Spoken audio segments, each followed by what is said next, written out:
Safety. It's a big thing in the workshop. If you don't feel safe doing something or you just don't feel comfortable, don't do it. You're the only person who can keep you safe. And if you don't do it, no one else can. Okay, well, welcome. The last meeting was Dave, I believe, and he spoke a lot about collets. Well, I use collets quite a bit, and this is something that he didn't tell you about. So, you all know you fit the collet in the nut first. But I took my one-way safe drive and I turned down a little section of it here so it fits in the collet. So when I had my collet chuck in, I can mount a center, drive center, without taking it out. Just a convenience, just another use for collets. Oh, that's the wrong way. And this is when we discovered the first thing I forgot was my collet chuck key, so we'll just do it by hand. Now, traditionally, people have made inside-out turnings by using 4 separate pieces of wood, square wood, and then they hold them together somehow, and this would represent that. There's 4 pieces of wood here, and then they're just held together, in this case with tape. Some people use tie wraps on them to hold them together, like pull it tight. Some people put paper glue between them. Some people just use a little bit of CA glue down at the end. Other people make like a jam chuck that will fit on each end, a disc on this end with a center in it, and a jam chuck on this end. So they hold it with the 4 pieces together, turning it back into a solid piece, and then they will turn a profile of some kind, and then they will take it apart and spin each block around 180 degrees, put it back together, and glue it together permanently with wood glue, so that inside, what was outside is now inside, is a profile, a hollow in there, that they turn down to make an ornament. Well, another way of doing it, and one advantage of doing that is if you want to use dissimilar color woods. If you wanted a dark wood, a light wood, a dark wood, or red, blue, green, and yellow, whatever, you can have the 4 pieces of wood and have in your ornament 4 different colors, or 2 different colors, or whatever. So that's pretty much the traditional way. The way I'm going to show you today is a little different. And the first thing we're going to do, this is a solid piece of wood. Now it has to be square. You have to have a good 90-degree angle on the corners, because these corners are going to end up being on the middle and glued together. So if they're not square, you're not going to have a good joint. It will probably glue, but you'll probably see the glue joint in it. And the first thing we're going to do is turn a cove in it that will become the inside profile. Now, what I tend to do is take 1/3 of the length of the piece of wood, and I add 1/2 inch on, and I put a mark. And then I'll put 2 lines across it that are 1/4 inch less than the thickness of the square. Now, what I'm talking here, these are my notes, and these are the steps that I take, and this is posted on our website. If you go to hints and tips, you know, along the top there's the little thing. You go to hints and tips, this is there, you can download it, so you don't have to try and take notes or remember what I'm talking about, because most of it is going to be in there. So, we'll start off, we'll make one of these. I might as well use this piece. So here,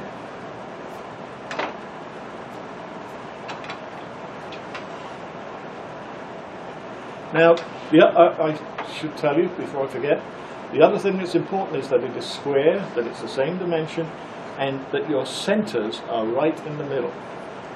Because when you're spinning this and you're turning, that profile you put in there, you want it to be equal distance in from each corner and each side, so that when you turn them around and they're in the middle, that profile is running true.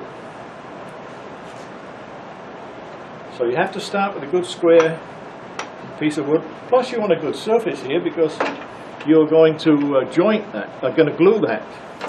Oh.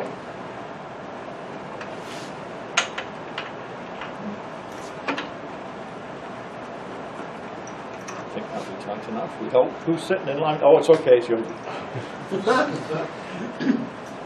Okay.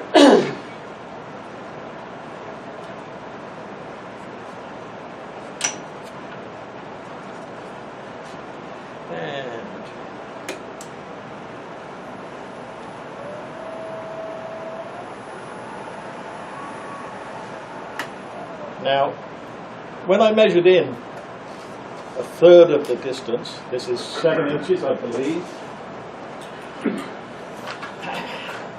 I remember correctly. Yeah, 7 inches. So a third of that is 2 inches and a third, 2 and a third, and then I went another ½ inch and put a mark. And then I took that mark and I went an equal distance either side of it to a dimension that is 1/4 inch less than the thickness here. But I only put 2 lines on because, as you saw, if you have 2 lines on, you can see it when it's turning.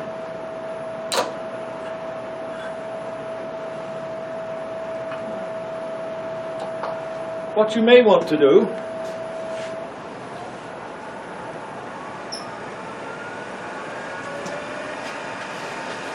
face shield here somewhere, is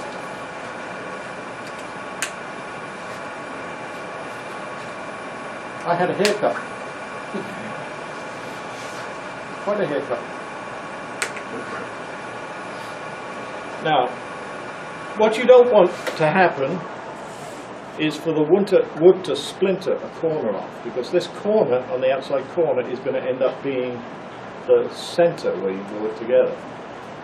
If you do happen to chip a corner off, and you can find it, and you can glue it back exactly where it was, that's fine, because it's going to be in the middle again anyway. So you can recover a little bit if you get it. But what you may want to do is just cut in like as if you're making a pommel. Sort of break the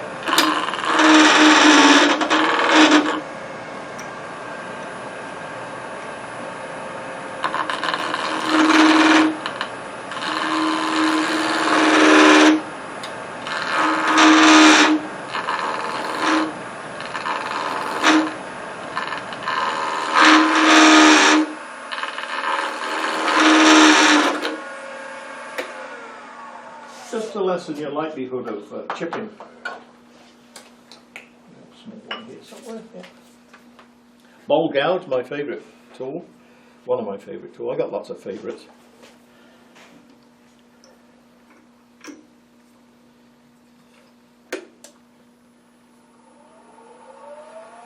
So, when we turn this down,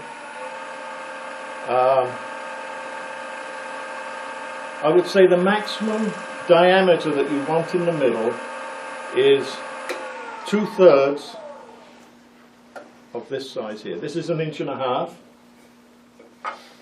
square, I believe, 1.5 inches.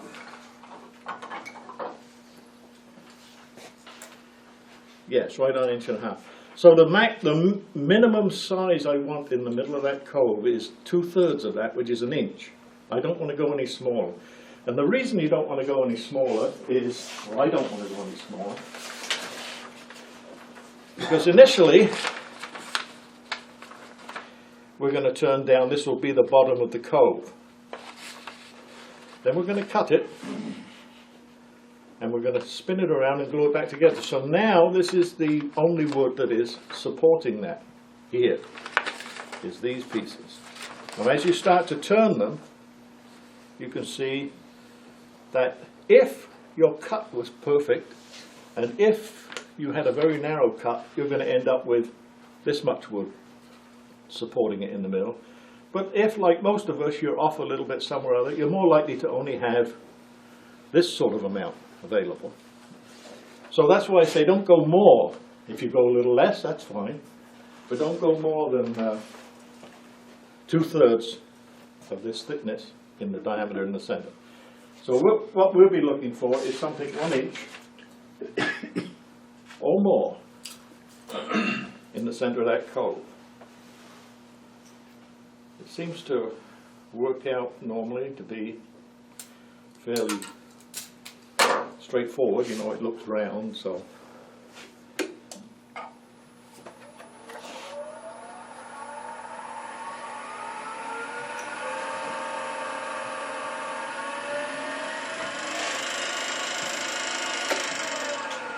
Keep thinking of thing.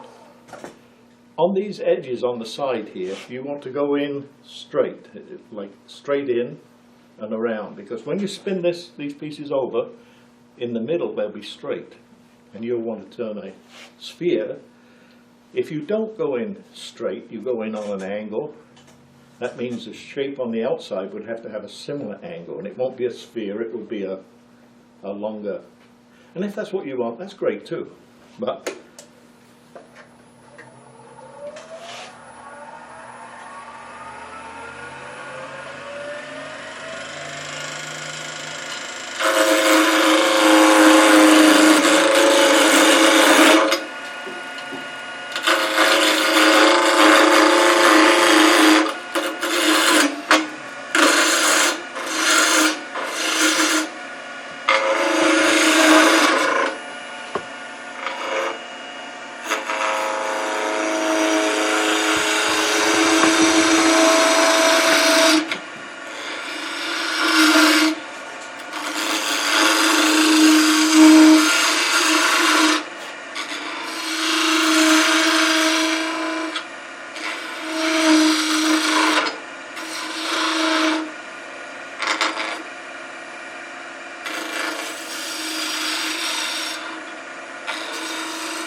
we're not down to the inch yet, but we're not far off, so I'll just smooth it out.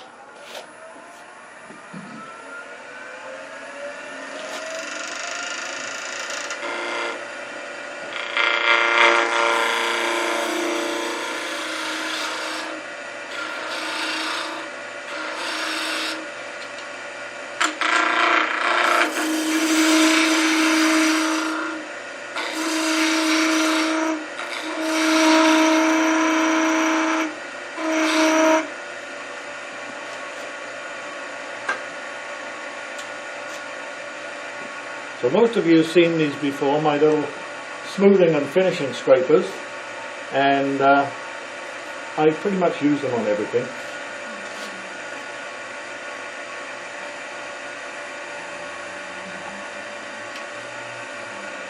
Just held level, right in the center of the, it doesn't have to be held level. What really has to happen is, wherever the tool rest is, you want to point it towards the center. So it could be like that, or it could be like that. You're just going to point it towards the center of your piece, your work piece.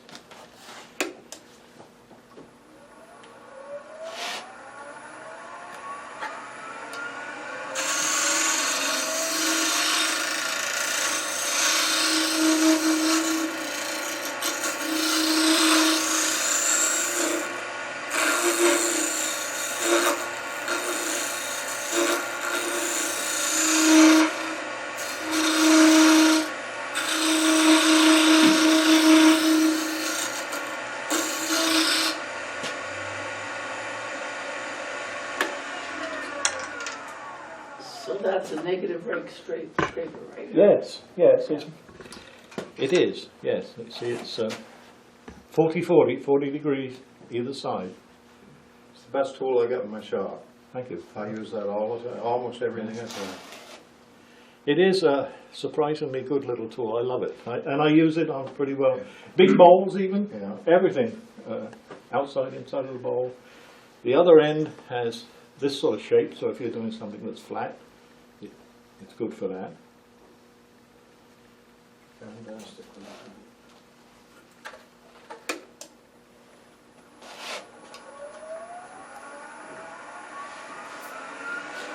The other thing about this is when you sharpen it,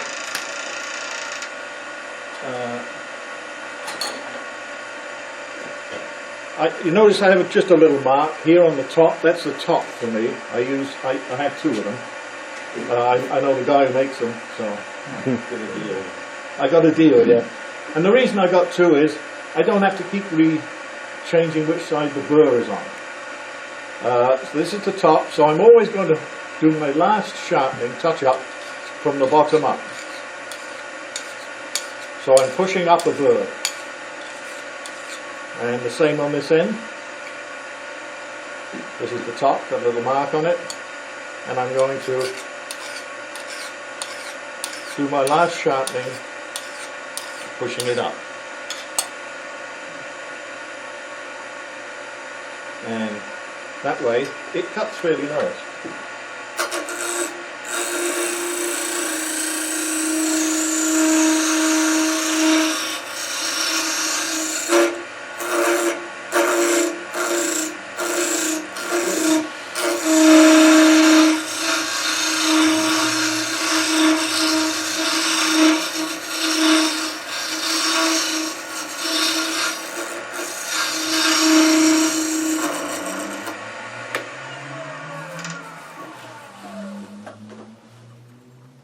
It's not a bad surface. If anybody wants to see it, you're more than welcome to come and look.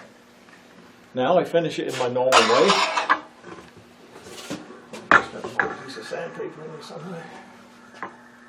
240. 120. 180. Must be a 40 in there somewhere. We'll go rough 180. I can get you some finer grit if you want. No. Just on the, no? Oh, that's finer, maybe. One piece, 300? 320? 320, yeah, maybe 320. What I'm doing is there's little fuzzes on the corner here. As this is going to end up being on the inside and you're going to glue it, I'm just taking them off.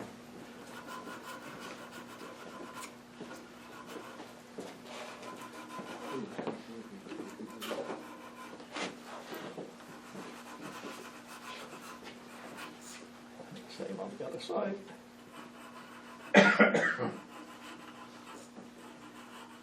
Okay.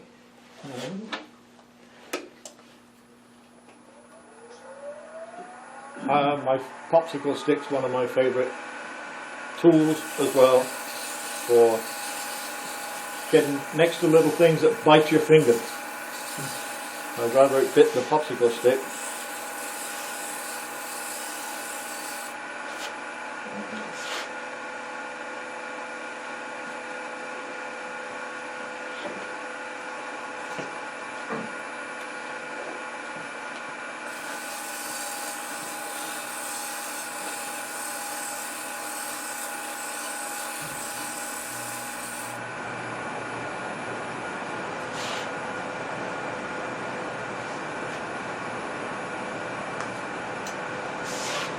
Did you put a piece here, Gary? In those boxes. Oh, That okay. box, Yeah, I see the whole box there. Yeah. Just check to make I sure. couldn't because see don't- that, don't yeah. always get put back.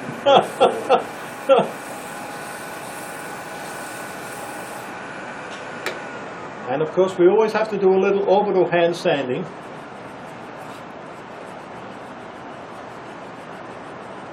If we diffuse those scratch lines, we can't see them. They're still there. It's just that they're not all in line together, you know, to reflect the light back to you. Yeah. So,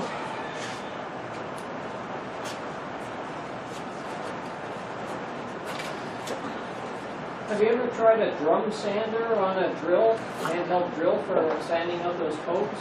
yes, the coves, I don't have one that small, but I've used it on bowls and things, the power driven and ones that are driven by the paper rubbing on the surface.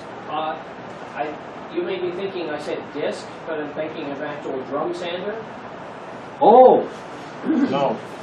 No, I have not.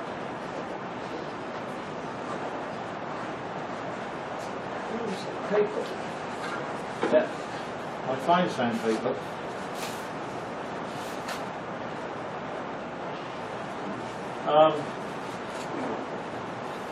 You hold it in a drill, do you? You ever do that? Well, Gary, you know what I'm talking about. Lee Valley sells the kit. Yes. So I mean, it's a cylinder that's got an axle at one end. You chuck in your drill, Yeah, and there's a little sanding sleeve that goes over it. yeah. So that would have the Yes. that would be going in the direction Yes. to sand with the grain. Yes, it would, wouldn't it? Might be a good idea. Well, it might be a bad idea. That's why I asked if you Maybe. tried it.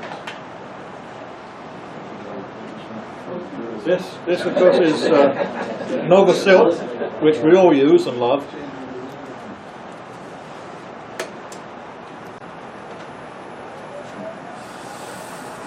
Oh, I made a mistake. I shouldn't have put this on yet. This is Nova Silk, but I should have put sanding sealer first. I usually put sanding sealer first. But the beauty of this product is you can do it any which order you want almost. You put the sanding sealer there.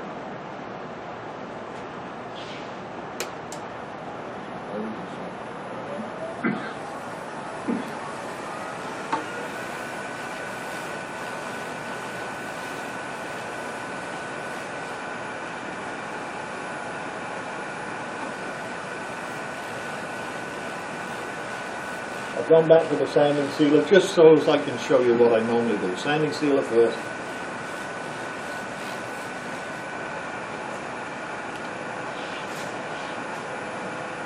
That's my sanding sealer. The formula's in the same place on the website, Hints and Tips.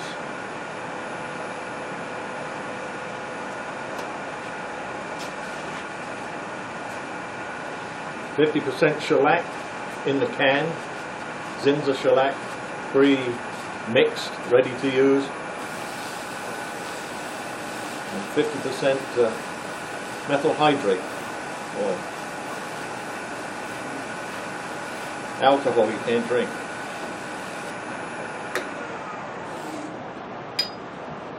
Okay. Then normally I put 2-minute finish next. 50% shellac, 50% boiled linseed oil.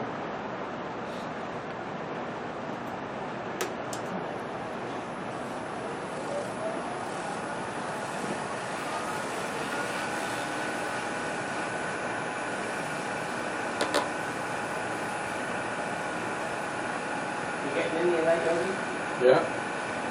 What's that? Did you get some, Yogi? Wax is much better.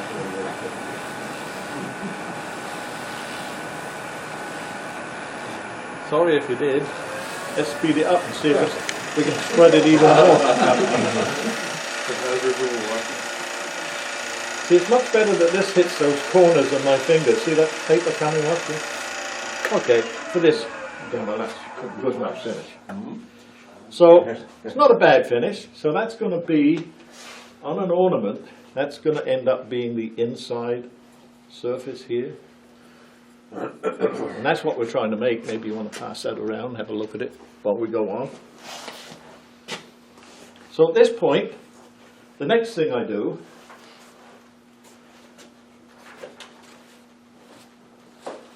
I can find my dividers, there they are. I find on 2 adjacent sides,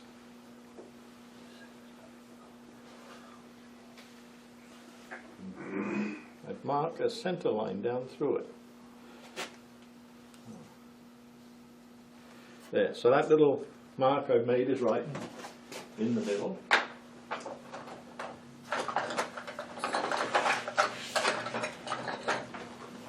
Make that a little more visible just by spinning a pencil in it.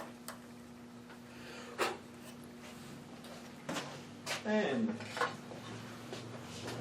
we're going to transfer that line along. because that's our cut line. We're going to take this solid block, and I usually go to my bandsaw.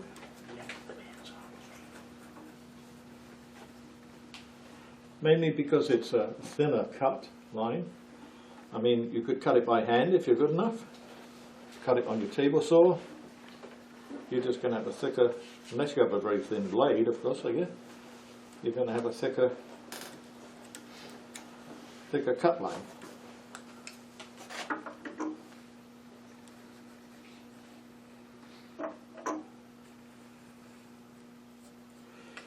Now, the place that's most important is right in the middle of this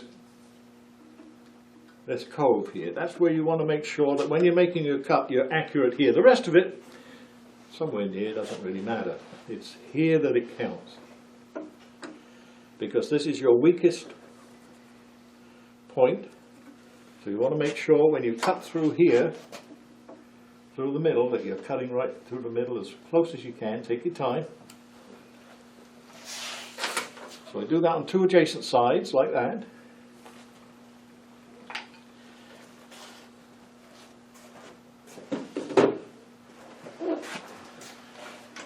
And I go to the bandsaw, and I cut down the line until I get to within about ½ an inch of the end here. Then I spin it over, and the other line that I put on there, I cut down that one. I cut all the way through, and then I cut the other two. That can go the route. And so when I cut it with the bandsaw, this is one that I've cut with the bandsaw. The magic of television. Boom. Yeah, well, yeah. I stopped them both just there, just so they stayed together. But the plan is to cut right through them when you've done that.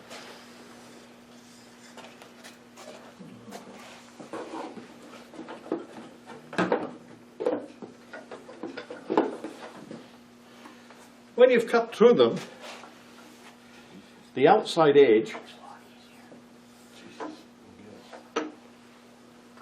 you butt them together into pairs, with the outside edge here and the outside edge glued. Okay, so you have them on some flat surface, and put glue on them and rub them together, and you line up, this surface must be flat, and you line up the edge of the cove at the two ends here. So that now you can see what was the outside has now become the inside. And here's the other one. The next thing I do is to cut with a Dremel, just make a little groove in the center there, right along the glue line. This is after the glue is dried, of course.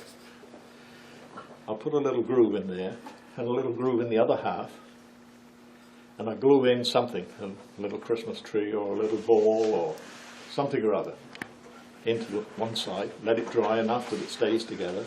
Then I'll glue the two of them together. And now I'm going to line up the glue line on each end and the sides of the cove on the two pieces. And you can see in this case, this one, I didn't cut through the middle very good. You can see but it's not going to matter. The important thing is that those glue lines are completely lined up and that your cove are lined up top and bottom.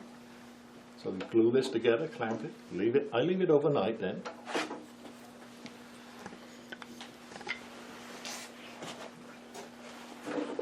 And I end up with something like this, glued up into a block. See a little Christmas tree inside there somewhere. And then, right where those two glue lines cross, I put a center.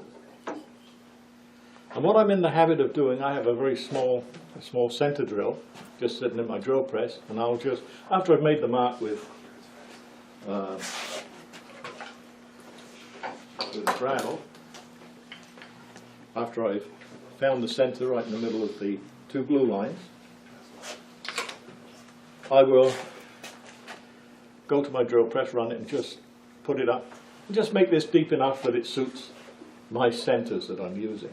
I always have this fear, although probably the glue is the strongest thing at this point, of when you're pushing that center in, that it will split it open, you know. But it never has. Anyway, so now you've got this. Next thing is, put this between centers.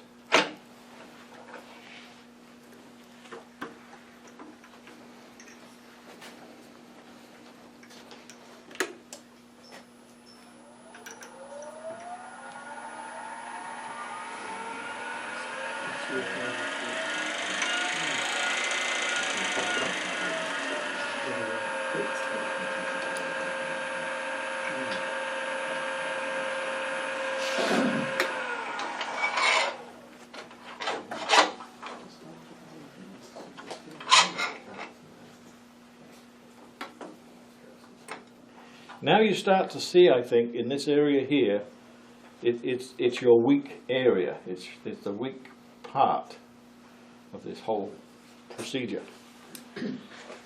So what I want to do is put a tenon here. It'll go in the collet chuck.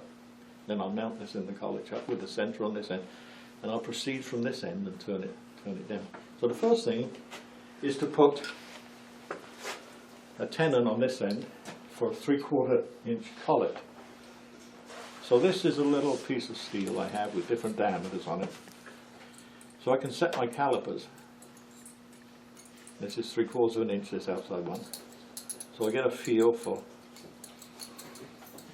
when the calipers are set correctly. That just allows any little irregularities in it to kind of even themselves out. Any little backlashes that are anywhere. So now I have a feel for what a 3/4 inch tenon should feel like on here. And I'm going to put it down on this last 1/2 inch. That's what that 1/2 inch was for, when I said you go 1/3 of the distance plus 1/2 inch. That's to give me a little material for a collet. Oh, I need a key.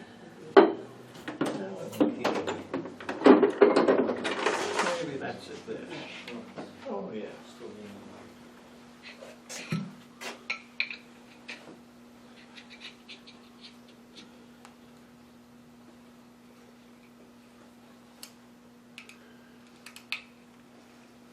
I'm still using David's handles. These handles, I really like them a lot. Different configurations. I've got one that has a collet arrangement in it. Do you have a good way to store all those handles? I'm going to have a better way soon, but at the moment I don't know. I put them in the box here when I bring them. And I did bring to show to David a handle that's made by Simon Hope along the same lines, and he has collet heads in them, and he sells them in packets of 3/8, 1/2 inch, 3/4, or 5/8 rather. And I brought it to show David because I thought it's something he could do to his handles, and it would be a very good match, I think, to use these heads in his handle. So he's going to think about that. But it may be something he shows us at a later date.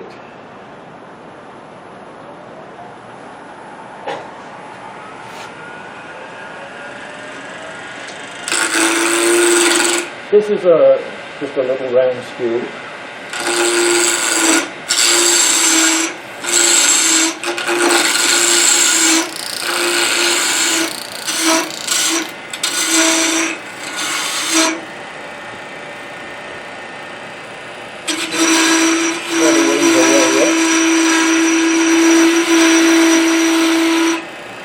Getting down close.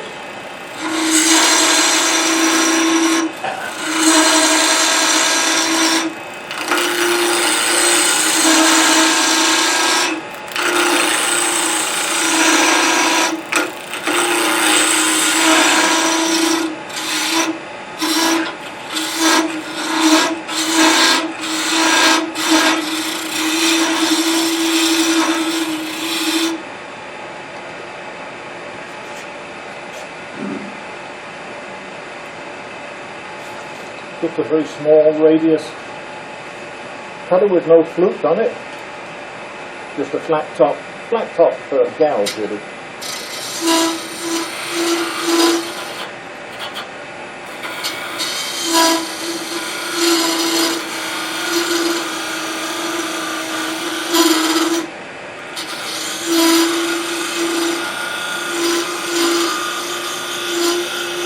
I'm sure you've all seen me do this before, to size a tenon.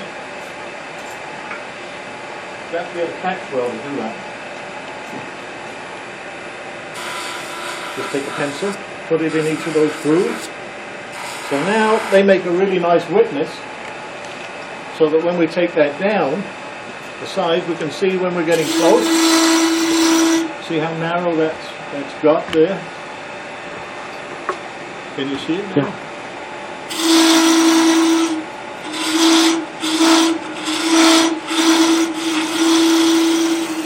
There, we're at size there in the middle. Yeah. Just put a little chamfer on the front.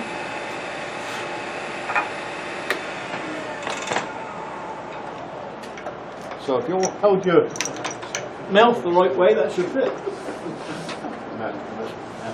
Is that metric, Richard? It's 3/4 inch. It is metric. It would measure something in metric. You said in the length before, you said the ½ inch for your sign, that looks longer than ½ inch. No, 3/4. It should be 3/4. I should have a 3/4 collet here. Oh, ½ inch, I see. Yes, but I'm not going to put it all the way in. Because I've got to turn down to this to finish it. And I like to have a little spare material. So there, it's just a nice fit in the 3/4.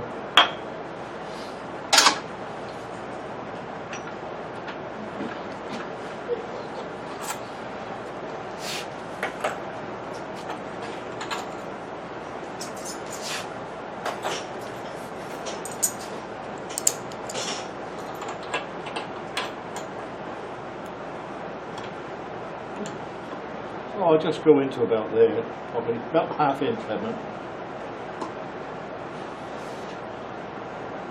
He's always keeping his eye on me.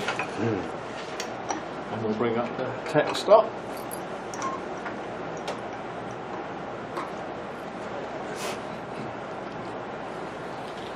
Now, I don't know if you noticed on that, well, one of the things that Simon Hope did was he put O-rings around it.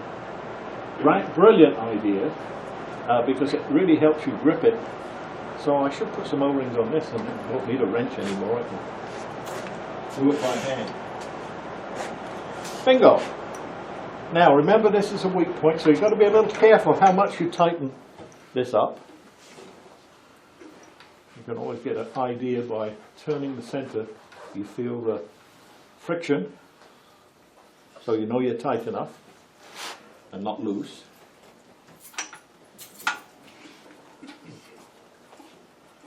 So now I'm going to leave this as it is and start work on this end, because I want all the strength I can get here for removing the bulk of the material down here.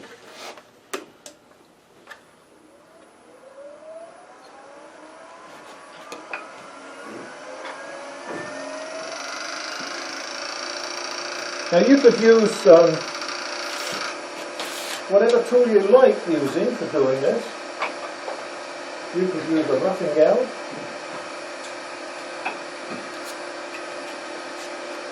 You're still only going to take sort of light cuts.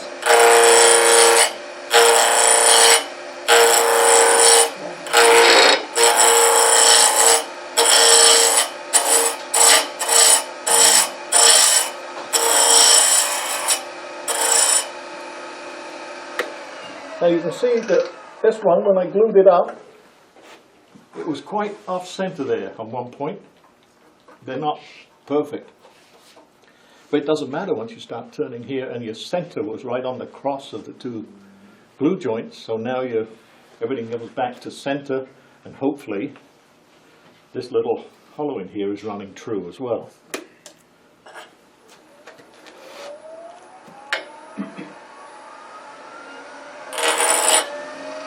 Come on.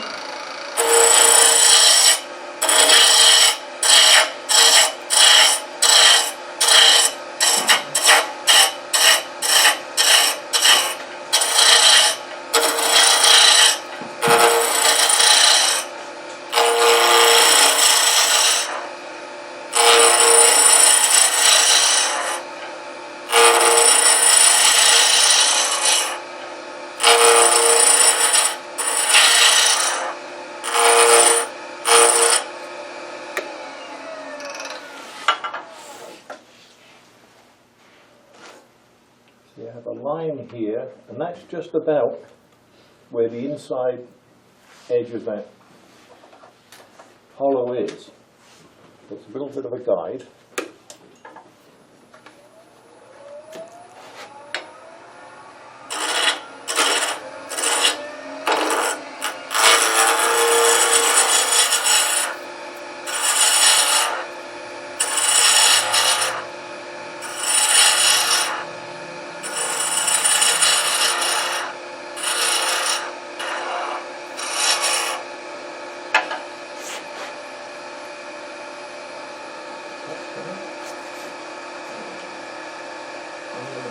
Back to my little bowl gouge.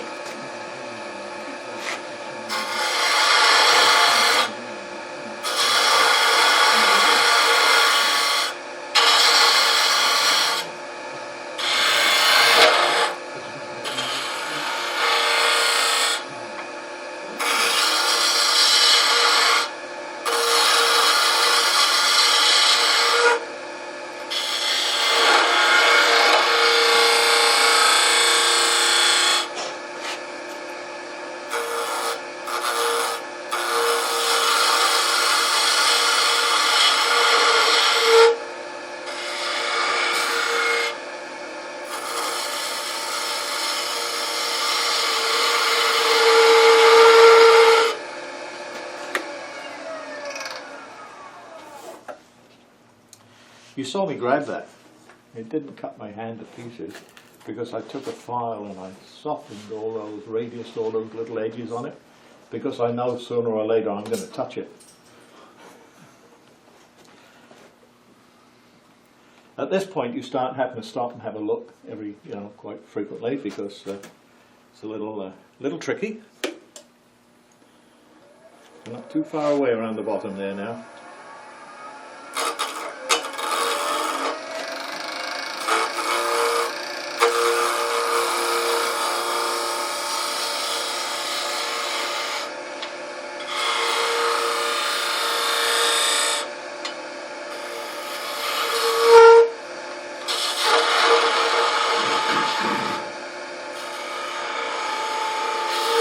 And you have to remember that you cut a little groove in the middle of there, you put that little tree in or ornament, so you can't go too deep here because you'll run into that area.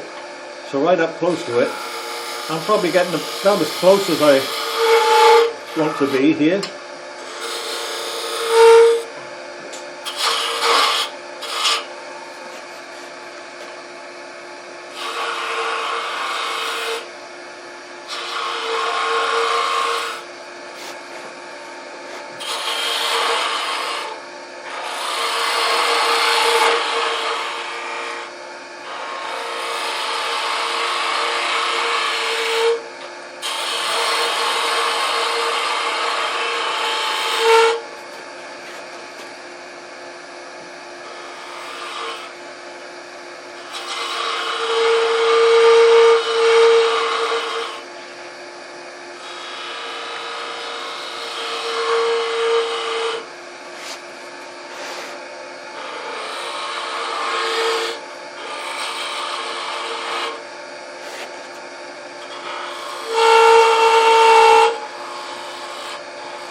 sharp.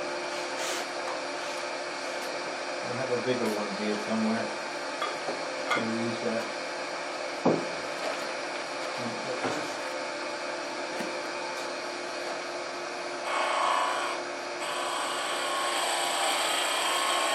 That's a little better.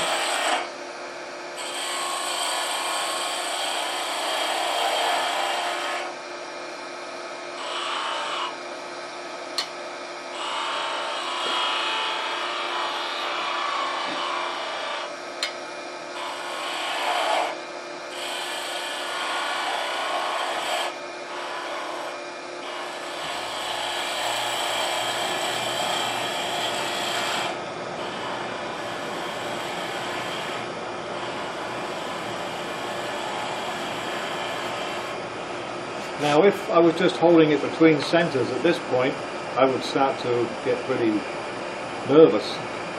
But the fact is holding it in a collet truck here gives me a little more confidence down here that I can actually go through that.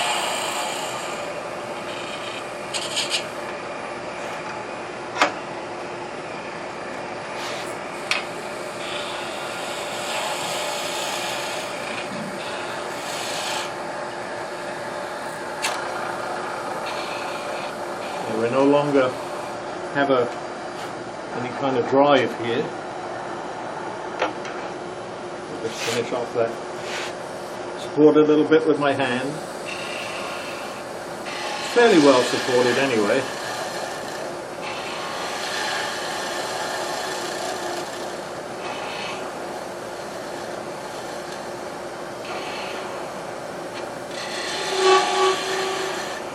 Now, I'm using a collet chuck, but you could be using a regular chuck too.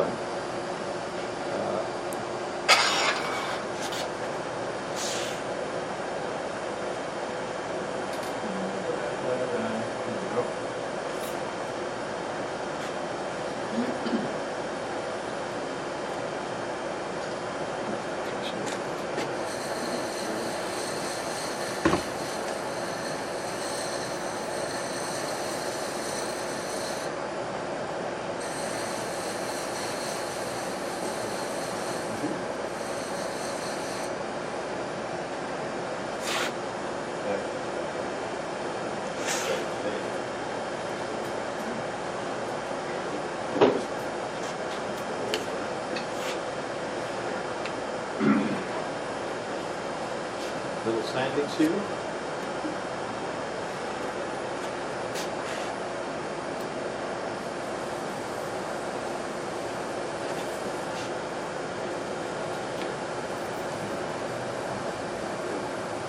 Now at home I would be turning faster. Just I don't want to monkey with the belts, and you do need to come down to this speed for sanding and things. So.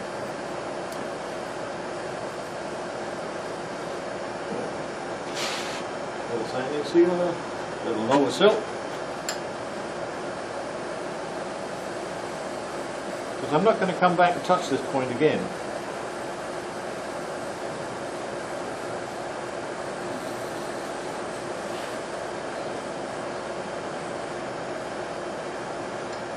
And a little 2-minute finish on it.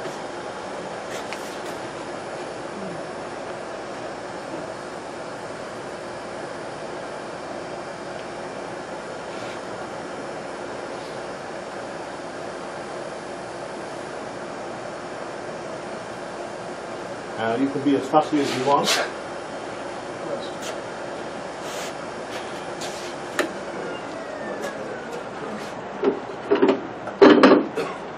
This is what we call a soft touch, and we use them for many things. And it has a 3/4 inch thread in the bottom Richard, here. can you put your hands That's down right. a little bit? So I'll move the camera up. Got it. Sorry about that. This little soft touch, 3/4 inch thread in it, which will fit the one-way or the Powermatic live center.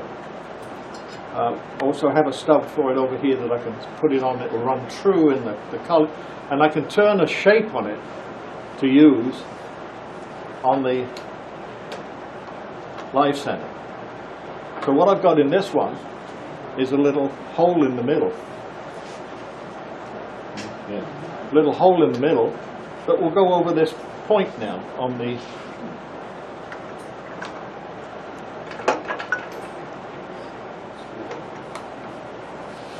so I can support it even though it's a point.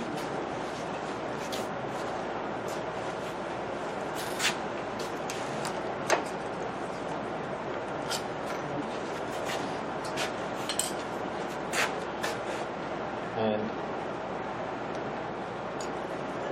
again, adjusting the tension just so we're just supporting it there.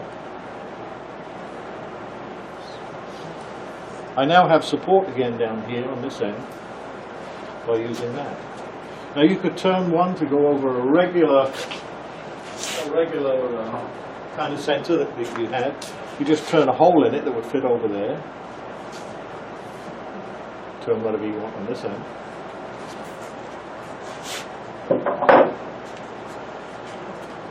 We put nuts in them. Originally used to make them just by putting a tacked hole in the wood and hardening it with CA glue. But eventually they deteriorate and they're not very good. They're not repeatable. By putting a steel nut in, it's very repeatable.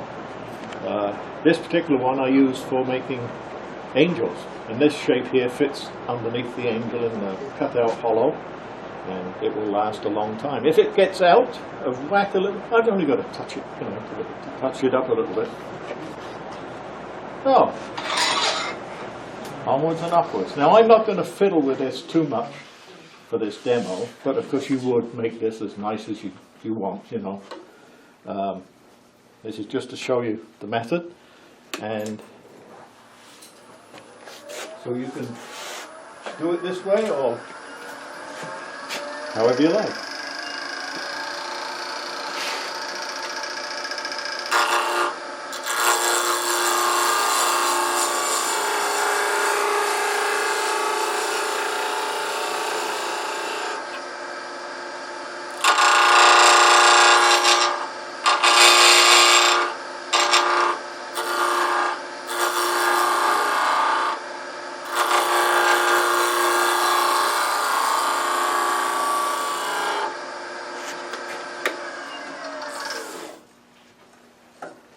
You can see I'm still a little ways away from the, but it's, if you look at each one, they're all very similar. So I must be somewhere near the center with that hollow.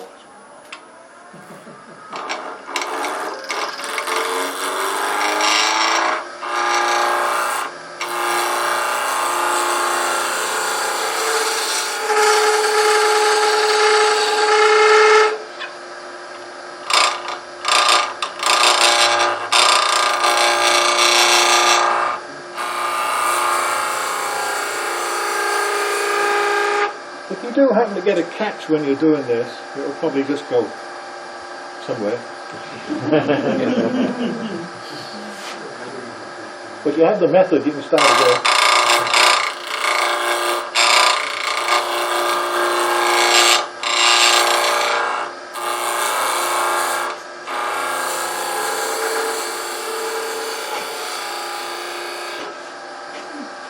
Let's see, it's fogging up.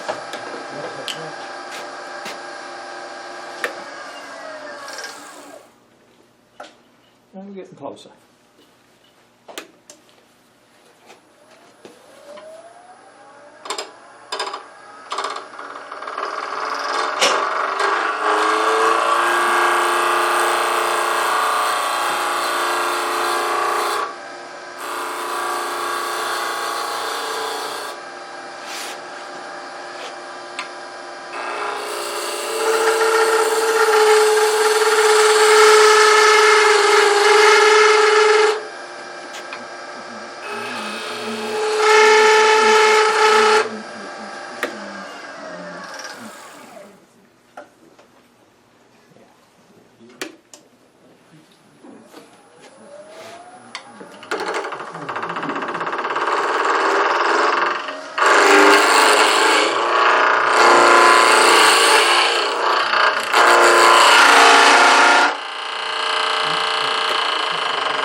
fast when you do it.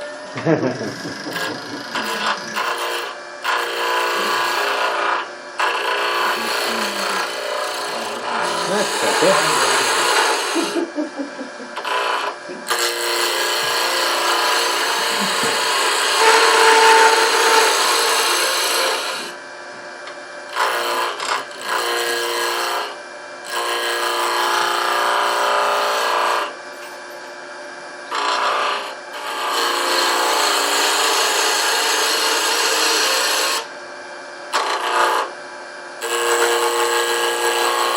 Now on this side, it's not as weak as it was when I was over here, because here I'm supported through here, through this material. But it's when you go through here and you're cutting over here that the strength of this becomes more important.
I'm just gonna try and get in Okay. a little closer and like Good, this. okay? Yep.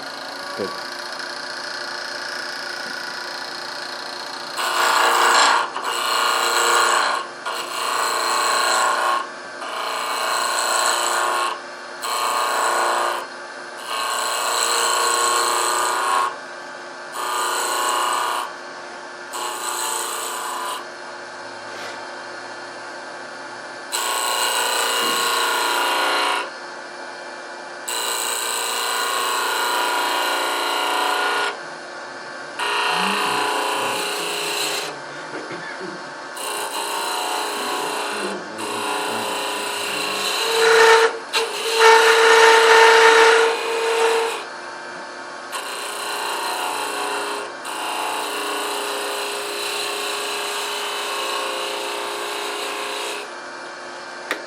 Now at home I will be over at the grinder about now, just touching this up. You're looking for this? Yeah.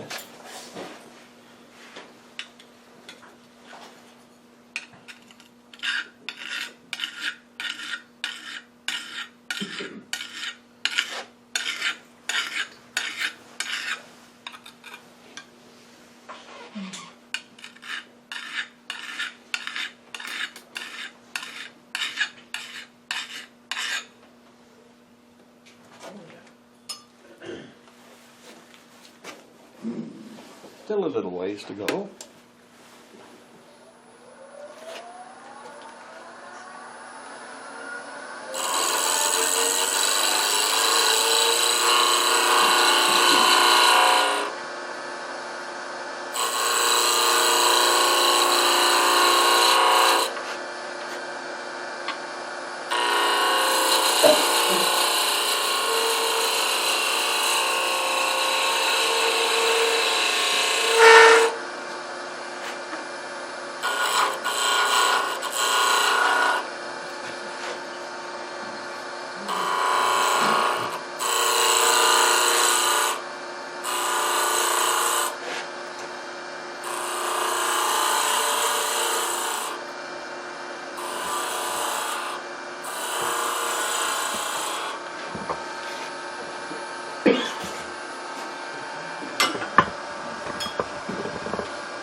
One advantage of this one is it has a nice sharp point.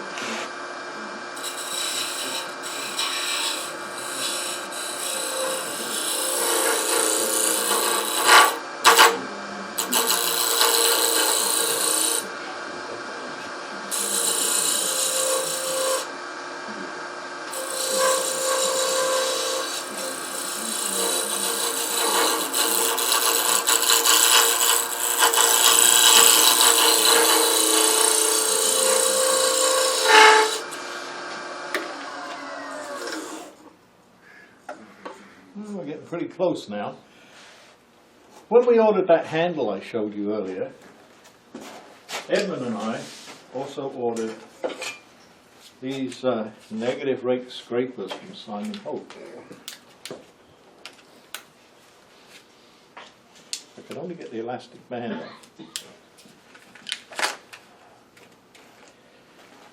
They have, Here, I'll there you go. zoom out. They have a high-speed steel replaceable bit in them, and they are negative rake scrapers. And I haven't used mine very much, but I know Edmund has used his on Bravery bee boxes, and they work really well, really nice.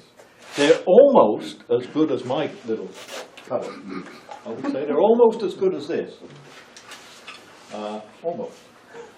The other one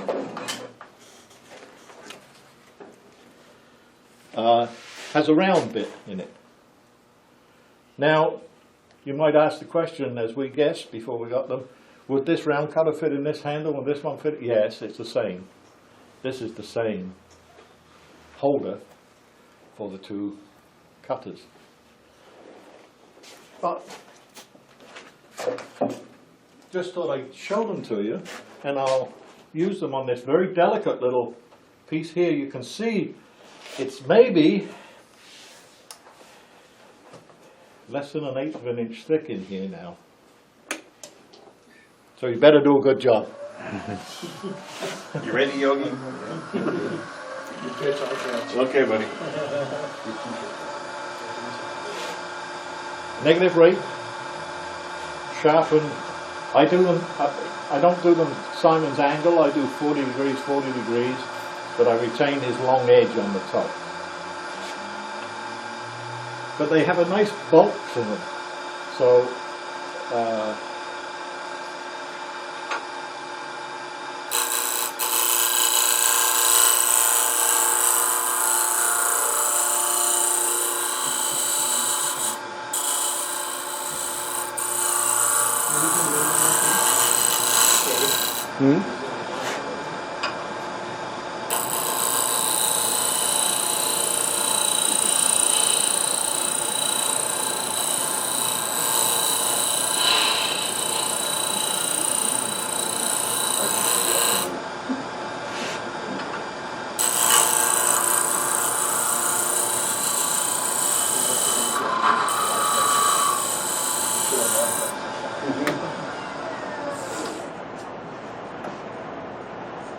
and it's a pretty good finish on there too. Haven't quite cleaned it all up, and I would keep going away, but I don't think for this demo that I have to finish this one particularly. More important that I show you the method so that you can do it, so we can fill Norm's wreath there.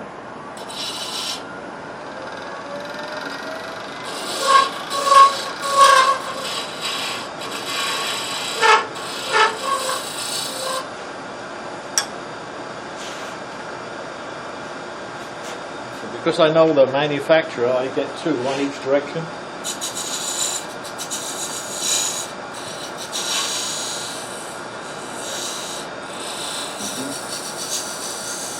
You see, although it's a negative rate, it does take a nice little fine shading. Now, we just want to do a little ball or something on this end here.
Now, a little bit before I got to here, I would have sanded all this and used my sanding sealer and Nova Silk and 2-minute finish, but you all know how to do that.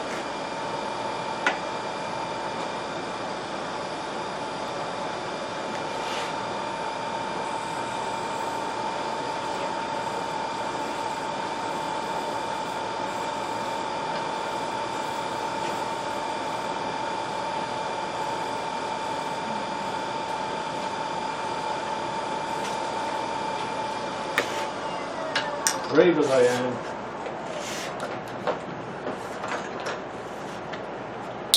Use my Canadian Tire one.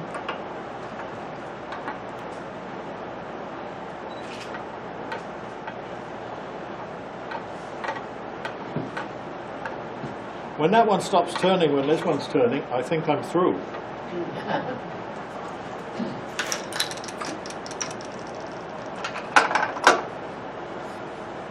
There, just remains to hand finish the top.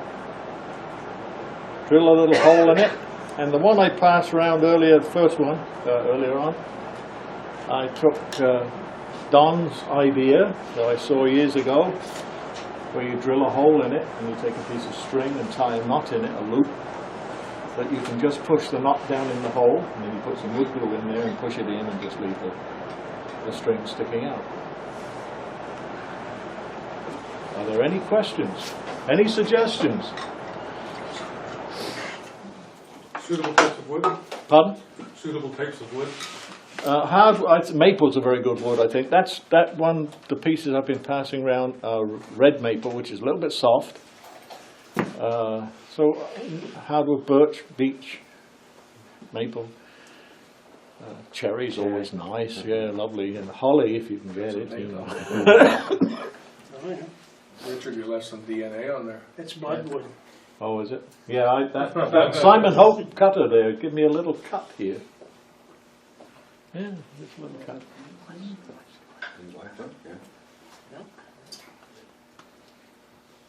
Well, that's it for me.